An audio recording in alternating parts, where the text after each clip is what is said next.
தேர்தல் விதி வந்த பிற்பாடு எந்த முடிவும் கலந்து எடுத்துதான் ரூல் இருக்கு. வாங்கி வச்சுக்கிட்டாரு. தேர்தல் முடிஞ்சு ஸ்டாலினே எல்லாரும் கொடுக்க சொல்லிட்டாரு.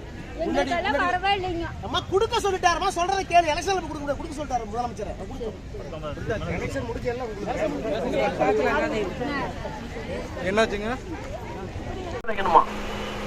12 மணிக்கு மேலே தாலி கட்டிருப்பா. அதுக்கப்புறம் இறங்க போனதுமா. நீங்க டெல்லிக்கு வந்து பாருங்க, ஒரு கல்யாணம் கூட காலையில் கிடையாது. எல்லாம் சாயங்காலம் 6 மணிக்கு வேண்டாம். அவனோட நம்பிக்கை அது, நம்மளோட நம்பிக்கை அது. அப்போ வெவ்வேறு நம்பிக்கைகள், வெவ்வேறு கலாச்சாரம், வெவ்வேறு உணவு முறை, வெவ்வேறு மொழி, வெவ்வேறு மதம், இத்தனையும் சேர்ந்துதான் இந்தியா. ஒற்றுமையா இருக்கிறதுக்கு என்ன வழின்னு பேசினாங்க. எல்லாரும் உட்கார்ந்து கொண்டதுதான் அரசியல் சட்டம். அந்த அரசியல் சட்டத்தில் இஸ்லாமியர்களுக்கு என்ன உரிமை, இந்துக்களுக்கு என்ன உரிமை, இந்துக்களிலேயே சாதியார் பிரித்தப்பட்டு அந்த அவன் படிக்கணுமே, அது என்ன, இவ்வளவும் எழுதி வச்ச அரசியல் சட்டத்துலதான் 75 ஆண்டு காலம் அமைதியா ஓட்டிட்டோம். பாவி மோடி வந்தார், எல்லாம் கெட்டு போச்சு. மணிப்பூர்ல பாத்தீங்களா, ஒரு கிறிஸ்துவ பெண்ண அம்மனமாக்கி 200 பேர் அழைச்சிட்டு போய் கற்பழிக்கிறான். முதலமைச்சர் ஒண்ணும் சொல்ல மாட்டேங்கிறார். இதெல்லாம் சகஜ எங்க ஊர்ல இருக்கிறார். நாடாளுமன்றத்தில் நாங்கள் கேட்டோம், பதில் இல்ல. அதானி ஊழல், நாடாளுமன்றத்தில் கேட்டோம், பதில் இல்ல. அப்ப ஒரு பக்கம் ஊழல், ஒரு பக்கம் மதவாதம்.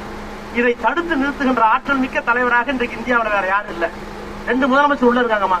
மக்களால் தேர்ந்தெடுக்கப்பட்ட 2 முதலமைச்சர் உள்ள பிடிச்சு போட்டிருக்காரு மோடி. உலக நாடுகள் கண்டிக்குது, என்னையா பண்ற மோடின்னு. நியாயம் இல்லையான்னு கேக்குது. கடைசி ஐநா சபையில கேட்டாங்க, இந்தியாவில் ஜனநாயகம் இருக்கா, ஏன் அப்படி பண்றீங்கன்னு கேட்டாங்க. உலக நாடுகள் எல்லாம் காரி துப்புது மோடியோட ஆட்சியில. ஆனா இந்தியாவில் யாருக்கும் தைரியம் இல்ல, பயம். ஏன்னா வருமான உறுதிக்கு வந்துருவான், அமலாக்கத்துறை வந்துருவான், பிடிச்சி ஜெயில போட்டுருவான், நமக்கு ஏண்டா வம்புன்னு.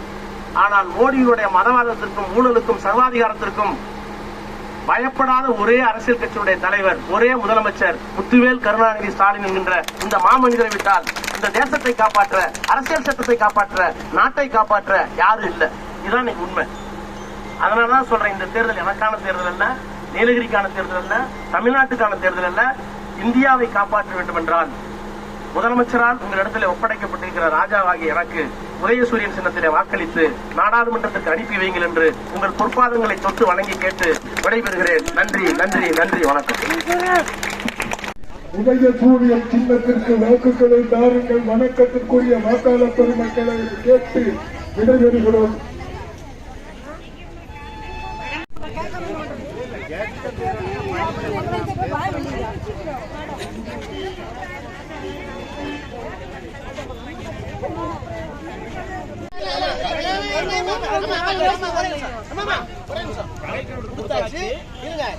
தேர்தல் விதி வந்த பிற்பாடு எந்த முடிவும் கலந்து எடுத்துதான் ரூல் இருக்கு. வாங்கி வச்சுக்கிட்டாரு. தேர்தல் முடிஞ்சு ஸ்டாலினே எல்லாரும் கொடுக்க சொல்லிட்டாரு.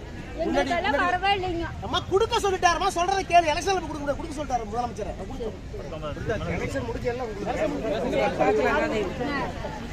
என்னாச்சுங்க?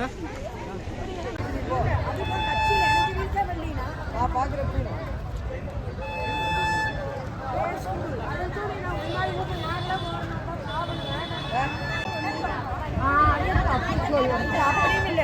சரி, நான் கஷ்டப்பட்டு எல்லாத்தையும் சேர்த்து 1 லட்சம் ரூபாய் செலவு பண்ண ஆளுக்கு கட்சிக்கார வந்து என்ன எதுவும் ₹150 நான் கட்சியில் அனுப்பிச்சுட்டு வந்து என்ன ஆர்வம் நடந்து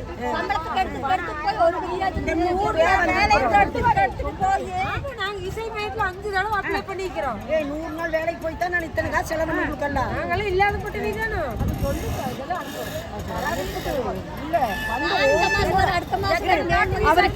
அவருக்கு வந்து அவருக்கு ஒரு பிறந்த நாள் வந்து என்னாச்சு வந்து கண்டுக்கிறாங்களா, அவங்க வீட்டுல ஏதோ இதுன்னு கண்டு எல்லா தொகுதியிலும் கொடுக்குறாங்க, நம்மளுக்கு கண்டுக்கிறது இல்லை. வெற்றியின் சின்னமான உதயசூரியன் சின்னம்.